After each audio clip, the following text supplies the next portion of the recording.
Hi friends, welcome to fish சமையல். எல்லாரும் எப்படி இருக்கீங்க? நல்லா இருக்கீங்களா? ஸோ இன்னைக்கு நம்மளோட சேனல்ல நம்ம என்ன பார்க்க போறோம்னா சுக்குமல்லி காஃபி. இது எப்படி பண்றதுன்னு தான் பார்க்க போறோம். அப்புறம் நீங்க இந்த சுக்குமல்லி காஃபியை 2-3 நாளைக்கு தொடர்ந்து சாப்பிட்டுட்டு வந்தீங்கன்னா உங்களுக்கு சளி, இருமல் இது எது இருந்தாலுமே அதுல இருந்து உங்களுக்கு ரிலீஃப் கிடைக்கும். அப்புறம் தொண்டை கரகரப்பு இருந்தா கூட அது உங்களுக்கு சீக்கிரமா சரியாயிடும். அப்புறம் இந்த வீடியோவை ஸ்கிப் பண்ணாம கடைசி வரைக்கும் பாருங்க. சரி, வாங்க இந்த சுக்குமல்லி காஃபி எப்படி பண்றதுன்னு பார்க்கலாம்.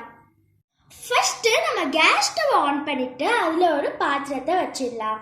அந்த பாத்திரத்துல ஒரு 4 டம்ளர் போல தண்ணியை ஊத்திக்கலாம். தண்ணி நல்லா சூடானதுக்கு அப்புறமா நம்ம ஒரு பெரிய ஸ்பூன்ல 6 ஸ்பூன் போல கொத்தமல்லி விதைய போட்டுக்கலாம். ஒரு 6 ஸ்பூன் போட்டாச்சு. நம்ம 6 ஸ்பூன் போட்டதுக்கு அப்புறமா தண்ணி நல்லா கொதி வரட்டும். இப்போ தண்ணி நல்லா கொதி வந்துச்சு. இப்போ இஞ்சியை நல்லா இதில் தட்டி போட்டுக்கலாம். இதில் ரொம்ப எஃபெக்டிவே சுக்கு தான். உங்ககிட்ட சுக்கு இருந்துச்சுன்னா நீங்கள் ஆட் பண்ணிக்கலாம். இஞ்சி சேர்த்து இதை நல்லா கொதிக்க விடுங்க. இப்போ இந்த கொத்தமல்லி விதை அப்புறம் இஞ்சியோடைய சாரெலாம் போய் நல்லா இறங்கிடுச்சு. இப்போ உங்களோட டேஸ்ட்டுக்கு தகுந்தாப்புல பனங்கற்கண்டை ஆட் பண்ணிக்கலாம். ஆட் பண்ணி இதை நல்லா கொதிக்க விடலாம். ஒரு 6 ஸ்பூன் போல பனங்கற்கண்டை ஆட் பண்ணிக்கலாம்.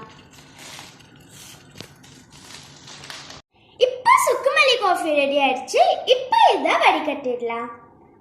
ஸோ இப்போ சுக்குமல்லி காஃபி சூப்பராக டேஸ்டியாக ரெடி ஆயிடுச்சு.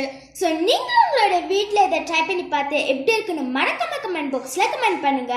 ஸோ இப்போ உங்களுக்கு இந்த வீடியோ பிடிச்சிருந்துச்சுன்னா ஃபிஷ் சமையலை லைக் பண்ணுங்க, ஷேர் பண்ணுங்க, சப்ஸ்கிரைப் பண்ணுங்க.